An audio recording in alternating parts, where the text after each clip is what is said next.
Olá, meus amores do quarto ano, bem-vindos a mais uma videoaula. Professora Neta aqui com vocês, do Instituto Educacional São José, e vamos corrigir, meus amores, o conteúdo referente às atividades referentes ao conteúdo do relevo do livro Farias Brito. Lembra que a gente viu que é relevo, que são, as alterações que acontecem na superfície da Terra. Vimos as principais formas de relevo, que são planaltos, planícies, depressões, serras. Vimos tudo isso e corrigimos o livro do Piauí a respeito desse conteúdo. Mas falta ainda o livro Farias Brito. Então, material em cima da mesa, gente. Pegue lápis, borracha, sente-se confortavelmente e vamos corrigir, meus amores. Fizeram as páginas direitinho? Tenho certeza que vocês fizeram. Então, vamos começar com a nossa correção, ok? Material Farias Brito. Começamos com a imagem, na página 169. O que podemos ver nessa imagem? Temos a imagem A, nós temos uma altitude de 500 metros, meus amores? E a imagem B, uma altitude de 200 metros, tá? Acima do nível do mar. Olha o que está perguntando na questão de número 1. No esquema acima dos pontos, qual dos pontos, tem a maior altitude? É o ponto A ou é o ponto B? Explique por quê. Facinho, meus amores? Então, é o ponto A. Por que é o ponto A? Porque ele está situado a 500 metros acima do nível do mar. Página 169, questão de número 2. Qual é a diferença, gente, de altitude entre, em metro, entre o ponto A e o ponto B? Se um é de 500 e o outro é de 200, fazendo a subtração aí, meus amores, 500 menos 200, meninos bons na matemática, dá quanto? 300 metros de diferença, meus amores? Vamos lá para a próxima. Nós temos aí a página 170, nós temos a imagem 1, 2 e 3. A imagem 1 está mostrando o quê? A Serra da Canastra, tá? No município, no estado de Minas Gerais. A imagem 2, nós temos aí uma planície, Uma planície amazônica, no estado do Amazonas. E na 3, nós temos aí no primeiro plano uma área de depressão, tá? E temos também aí a serra e depressão. Então, o que está pedindo na questão 3? Quais são as principais diferenças entre essas formas de relevo mostradas nessas imagens, nessas fotos? Vamos ver quais são as diferenças? Na imagem 1, nós temos a foto mostra uma área de serra, que é o planalto. Na imagem 2, mostra uma planície. E na 3, no primeiro plano, mostra a depressão e depois está comparando, as formas de relevo apresentadas. Questão de número 4. O relevo do lugar onde você vive, que é no estado do Piauí, ele se parece com o relevo de algum lugar mostrado nessas fotos?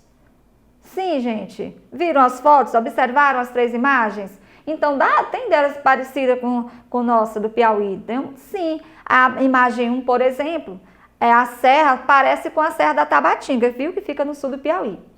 Vamos ver a questão da página 171. Temos um mapa mostrando o quê? Olha o título do mapa, meus amores. Brasil, relevo. Então, nós temos aí nesse mapa apresentado o quê? As principais formas de relevo do Brasil todo, que é planaltos, as depressões e planícies. Viram aí a legenda? Observe aí a legenda.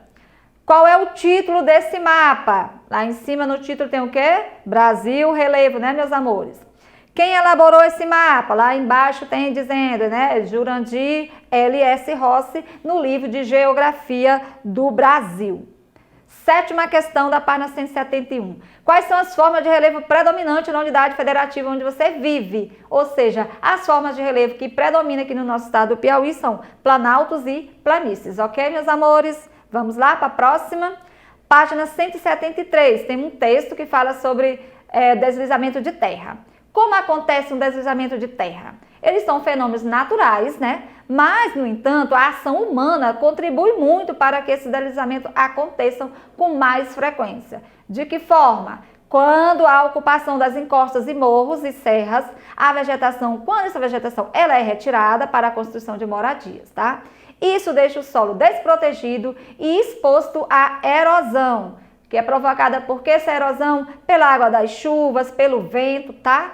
E se a encosta for íngreme, ou seja, inclinada, pode acontecer deslizamento como esse que vocês estão vendo aí na imagem. Observe aí na imagem, a legenda também está mostrando um deslizamento de terra, no município de Salvador.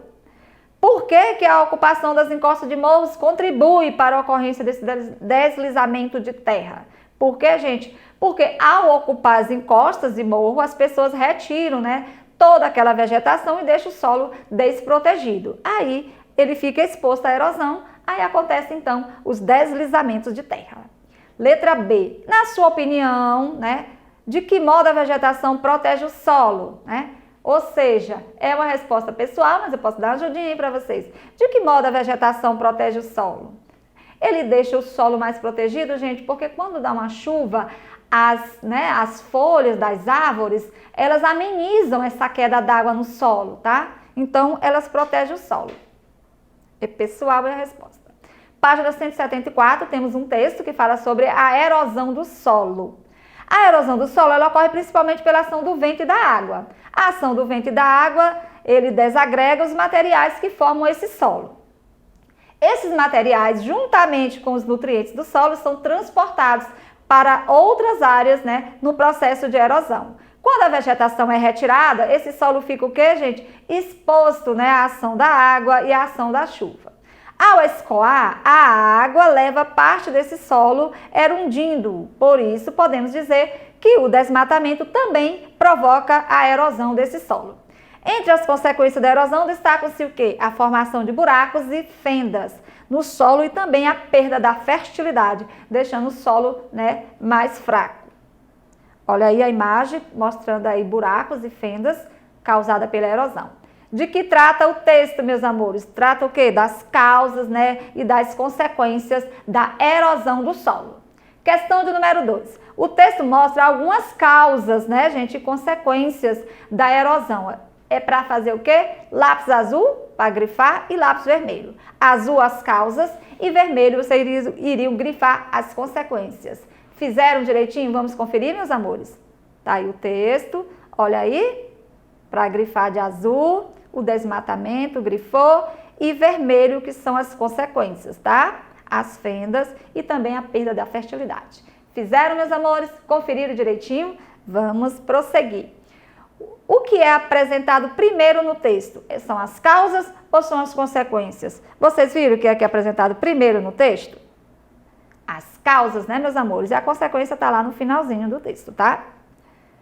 Complete o esquema com as informações do texto que você leu. Então, nós temos o que lá no título? Erosão. Causa de um lado, consequências de outro. Tirou do texto, gente, não tem dificuldade, tenho certeza que vocês fizeram. Vamos ver as causas, é a ação do vento, da água e o desmatamento que vocês grifaram. E as consequências é a formação de buracos, fendas e a perda da fertilidade. Conferido? Vamos lá para a questão de número 5. Observe a sequência de desenhos. Então, nós temos 3 sequências de desenhos, tá? A1, 2 e 3. Com base nesses desenhos, você escreveu um texto, gente, destacando a provável causa do deslizamento de terra e as consequências desse fenômeno para os moradores do local. E também, na letra B, dá um título para o seu texto. Então, é uma resposta pessoal, vocês iriam fazer o texto, ok? Página lá no final do livro, aquela página do plus, meus amores, 278. Leia o texto com atenção e responda os itens a seguir. Então, lá na página 278, você vai ler o texto que fala sobre o quê? Sobre as erupções vulcânicas, tá bom, meus amores, tá? E responder. O texto está na 277, né? Mas vocês vão responder a 278. Fala sobre terremoto, que é um abalo sísmico, é um movimento brusco, né? E resulta algumas falhas, né, na terra. Portanto, essa ruptura de uma rocha é o mecanismo pelo qual o terremoto ele é produzido. Então, vocês releiam o texto e vamos responder a questão, tá bom? De que maneira esses terremotos, assim como as erupções vulcânicas, atuam na formação do nosso relevo? Eles causam rachaduras na superfície terrestre e deslocamento de grandes blocos de rocha. A resposta está clara no texto, ok? Explique como ocorre um terremoto. No texto também está explicando tudo direitinho. A ruptura dessa rocha é o mecanismo pelo qual o terremoto ele é produzido. Essa ruptura causa a liberação de uma grande quantidade de energia, a qual gera ondas elásticas, tá? Que se propagam pela Terra em todas as direções. Corrigido? Vamos lá para a letra C. Relacione cada informação às medidas relativas aos terremotos. 1 para magnitude e 2 para intensidade, tá? Essas informações aí estão no texto, gente, explicando tudo o que é magnitude e o que é intensidade. Classifica a intensidade sísmica a partir da observação no próprio local do terremoto, com base nos danos que são causados às construções, às pessoas e ao ambiente. Então, qual é a resposta, gente? É magnitude ou é intensidade? Resposta, olha aí. É um tipo, você vai colocar I, tá? Para intensidade. É um tipo de medida quantitativa do tamanho do terremoto. Resposta, M de magnitude. É determinada com base nas ondas que são registradas pelo sismógrafo. Então, M também de magnitude. É uma medida qualitativa que descreve os efeitos produzidos pelos terremotos em locais da superfície terrestre. Aí você vai colocar I de intensidade. O mistério do vulcão da lava azul. Olha aí, gente, a lava azul do vulcão, a imagem de vocês, e tem um texto também falando desse vulcão Kawan Iji, tá? Localizado na Indonésia, chama a atenção por um espetáculo que pode ser visto exclusivamente à noite. Ao contrário do que parece à primeira vista, o brilho azul não é lava saindo do vulcão. Na verdade, as manchas azuis são chamas e resultam da queima dos gases à base de enxofre que sai do vulcão com pressão e temperatura muito altas. Alguns desses gases, eles passam pelo estado líquido e eles continuam a queimar à medida que desce pelas encostas, dando a impressão de lava fluir, disse o fotógrafo Oliver Glunevis, que documentou, né, essas fotos que vocês estão vendo aí e a atividade desse vulcão. A queima acontece dia e noite, mas é visível apenas na escuridão. Olha o que está perguntando a respeito desse texto. A atividade do vulcão Kawan Iji é um processo que contribui para a formação do relevo da Terra, afirmou. Quais são as consequências dessa erupção vulcânica para a formação do relevo? Elas causam rachaduras na superfície, né, e o deslocamento de grandes blocos de rocha. A erupção do vulcão, né, Kawan Iji, ele é um espetáculo que só pode ser visto exclusivamente durante a noite, mas ao contrário do que parece pela primeira vista, o brilho azul não é lava saindo. É o que, turma? A gente acabou de ler no texto. Qual é a explicação para o brilho azul, então? Já que não é lava saindo do vulcão, né? São essas manchas azuis, é o resultado da queima de gases à base de enxofre, tá bom? Que sai do vulcão com pressão e temperaturas bem elevadas, bem altas. Questão 3. Continue lendo o texto do vulcão azul e depois responda ao que se pede. Letra A. Como se chama a moeda em que é feito o pagamento aos trabalhadores que recolhem todo o enxofre desse vulcão? Responderam como é o nome da moeda, gente? É rúpia indonésia. Olha aí a respostazinha para vocês, meus amores. Letra B. Com base nas informações, calcule os valores que serão pagos em reais e na moeda da Indonésia pela extração dos 90 quilos de enxofre. Lá no texto tem os valores, então fica fácil, tá bom? Olha só, você vai pegar o valor que tem lá, que é 0,13 vezes 90. E, meninos bons na matemática, bons de matemática, aí a resposta dá 11,70, tá bom? E na Indonésia, na rúpia indonésia, pegou o valor que está lá no texto, 660 vezes 90, e aí o cálculozinho, tá? A resposta de vocês. Vamos lá para a questão 4? Desenhe e pinte uma paisagem que represente as principais formas de relevo terrestre. Então, é bem pessoal, você vai desenhar e pintar as formas de relevo, ok?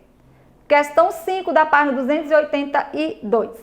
Com base na leitura do texto anterior e na releitura da página do texto da 169, você vai circular as alternativas corretas.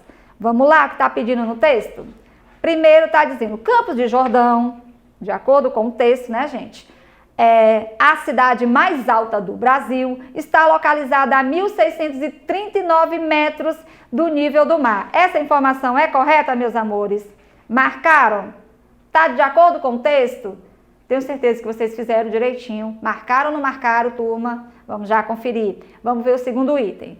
A altitude se refere a uma medida de distância horizontal de uma região da Terra. Não, né, turma? Não está pedindo isso. Então, você vai marcar o item 1 e o segundo não, tá? Vamos para o próximo. O relevo terrestre tem variadas altitudes. É correta essa informação, gente? Lógico que é. A gente viu isso durante as aulas. Que relevos são o quê? As elevações da superfície da Terra. Então, nós temos vários tipos de formas de relevo, vários tipos de elevações, né? Então, corretíssima, marcou ela. O nível do mar ele é considerado nível 0, quando se mede a altitude de um ponto na superfície da Terra. Corretíssimo, né, gente? Divinolândia e Pedregulho são cidades do estado de São Paulo que estão no nível do mar. Tá dizendo isso no texto, gente? Elas não estão no nível do mar, tá? É acima ou é abaixo do nível do mar? Confira lá no texto, viu, meus amores? Página 283. Temos outro texto nessa página para poder responder as questões 6 e 7. Alguns túneis são considerados atualmente, né, verdadeiros marcos na história pela importância de sua construção e também pela sua grandiosidade. Um desses túneis é o Seikan, lá no Japão. Em 1954, um tufão afundou 5 balsas no estreito do Tsugaru, tá? E 1.430 pessoas morreram nessa época. Em resposta a essa calamidade, o governo japonês então procurou um meio mais seguro para atravessar, tá, o tão perigoso estreito. Devido aos perigos das condições do clima, os engenheiros acharam melhor, né, construírem uma ponte, que seria muito arriscado, tá bom? Um túnel parecia ser a solução mais adequada. E aí eles fizeram, tá? 10 anos mais tarde começou a construção daquele que viria a ser a mais longa e difícil escavação subaquática jamais tentada até então. Então, o túnel Seikan, com base de 54 quilômetros de extensão, continua a ser um dos maiores feitos da engenharia no século XX. Tá aí o texto para vocês e vamos ver o que está perguntando a respeito desse texto.